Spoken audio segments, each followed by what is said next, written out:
So tonight we're doing sort of an unboxing of Shadows of Brimstone, Valley of Serpent Kings.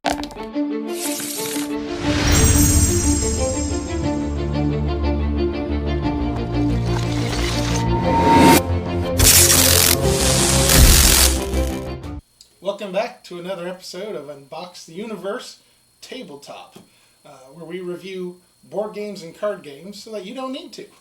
And to shorten the video up, we've already taken the liberty of getting some of the things out. We wanted to kind of show you what all came in the box. And then later on, hopefully by the time we post this, we'll have the sort of a gameplay video for you. And we'll be able to link to that. So, walk us through the chaos. What we have here. There's right. with everything. It is. It's a big box. This is one of multiple, I'm going to say, like additions to the Shadows of Brimstone. Do we know a price range? I want to say roughly $100. Okay. Now, full disclosure, we got this for free at Gen Con. Mm-hmm. And the wonderful guys at Flying Frog Productions gave this to us to review. And so that's exactly what we're doing.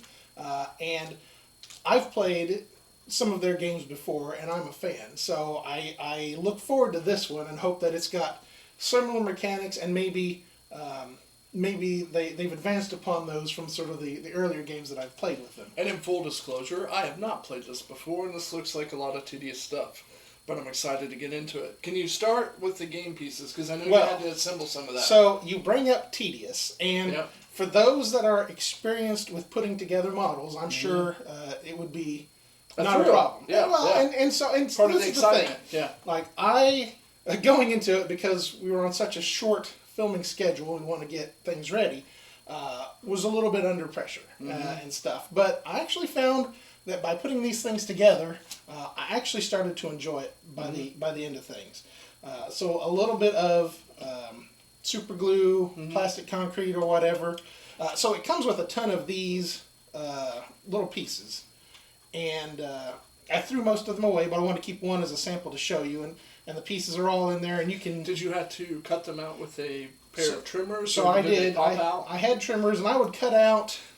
My little tip was I would cut out, if it had 3, I would cut out 2, and then the third one I would sort of bend it and pop off, because I found that was a little cleaner than my snips could get into. So if there was a joint that I knew was going to have to connect into another piece, that was the one that I broke off so it would be cleaner. And then the ones that were sort of on the outside weren't going to have to butt up against something. Those are the ones that I snipped. So I'm not going to say pro tip, because I'm definitely not a pro. But a little tip from a newbie anyway. Would some people even go as far as like coloring some of the pieces? For sure. Yeah. So a lot of these sorts of games, in addition to putting the parts and pieces together, is you make your own sort of color palette, and really it brings the models to life. Sure.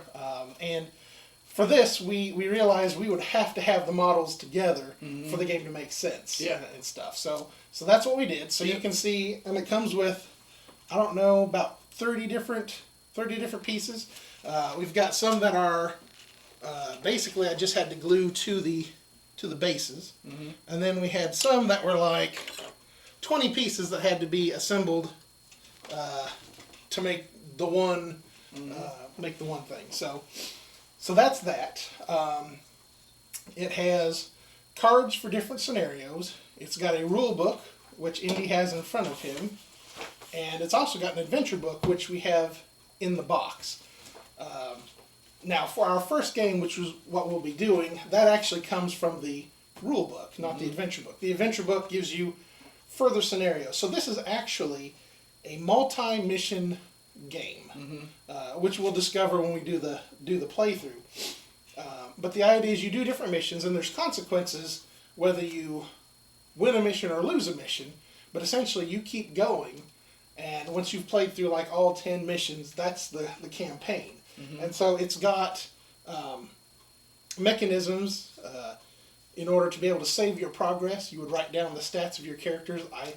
I suspect in between missions, you go to town and you can level up your characters. You can buy improved armor and weapons and things like that, items that you might take with you. I suspect that in the first playthrough, we won't get that full aspect of it. But it is kind of neat because you're battling the monsters. There's loot. There's experience. You're scavenging through some of the rooms, and you find different things that you can use. And so it's very interesting to see how all of that sort of comes together in the full campaign. Mm-hmm. You see a ton of cards here, and there's different scenarios. Mm-hmm. There's a swamp. I'm trying to think of what it's called. The Swamp of Jorongo or something like that, which we won't be playing with. That's sort of an advanced one, not something that we're going to be doing. But my understanding there was essentially encounter cards, so things that you would come across.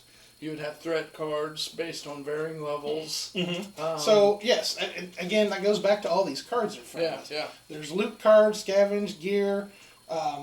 You'll start off with a map, and I don't have it out just yet.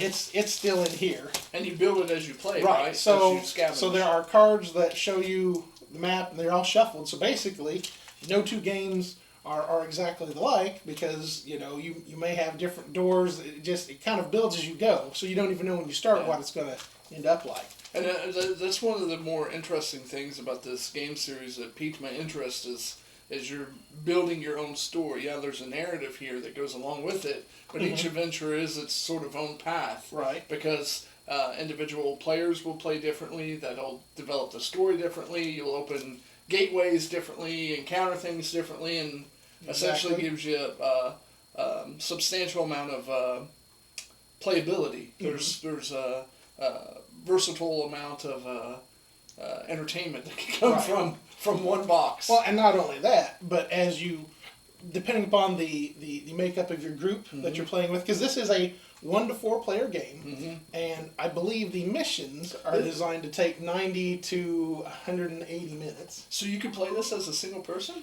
Yes, you can. That is awesome. And not only that, so you have 4 characters, and I have heard of single players playing up to 2 characters. Yeah. Because and the difficulty ramps up. So if you've got 1 to 2 characters, it's a certain difficulty level. If you've got 3 to 4, it's increased and stuff. But the ones that I have heard of where one person does 2 characters by themselves, any more than that, and like the mental load because there's upkeep for every turn and stuff like that, it becomes like there's definitely a sweet spot and stuff. And I would think playing 1 character might be difficult, just because. With 2 characters, you get the chance to sort of heal each other. Yeah. I mean, like it's the team aspect, right? Yeah. And that is the thing that I like about this one. When I was pretty sure there was team cards, right? Like team abilities. Right. Somewhere up in here, we haven't put them all. Oh yeah, team abilities. But so for this one, the Valley of the Serpent Kings. This is the conquistador flavor, if you will. They also have a Viking one, which I would be excited to try out maybe sometime down the road, which has to have very similar mechanics. But again, like depending upon how the makeup of your group, you may play your cards differently. And these characters, we've got one's a duelist, one's the captain, one's an explorer, one's a soldier, and so how the people in your group take on those roles and really sort of immerse themselves in the game can make it an entirely different experience, and that's probably what a lot of people are coming to this game for. There's a ton of these boards with parts and pieces for us to pop out, and I don't even think we'll use all of them in our first sort of playthrough and stuff. But we'll be popping those out. Some of them are essential for the gameplay, so we've got to get these cards. But the book shows you how to sort of lay things out, and so. We'll be following that when it comes time for our actual sort of playthrough. And we hope that you check back and join us for that.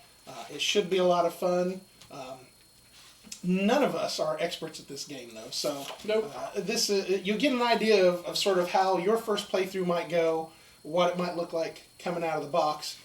But as Indy said, these parts and pieces, for a beginner that's never had to glue things together, had to get the glue, which took me a day to sort of plan out that trip, and then it took me, about 6 hours to put it together, and only gluing my fingers together like 3 times. But I caught it, so it wasn't like a permanent thing, you know. But like, you know, that glue, you're holding things because it sets up in like 30 seconds, and then it's like full set in a couple hours. But like your fingers, you get it on your fingers, your fingernails, your tablecloths. Put something down. Keep your wife happy. Yeah, so you don't glue the kitchen table. All right. So that is essentially it. There's inside the game board, they've got a little plastic, I don't know what you call it, but essentially allows you to put some of these parts and pieces back in a somewhat orderly fashion. Yeah, organizer is a good way to mention that. Yeah. And so that's always handy because when you start getting this many parts and pieces, especially when you start putting models together, you want some place to sort of protect that so that they don't get destroyed or whatever when you're in between games. So we do have that. And with that, I think that is about everything that we can tell you until we actually get into gameplay. So I think with that, we'll probably just sign off here and again urge you to watch our playthrough, Valley of the Serpent Kings on Unbox the Universe Tabletop.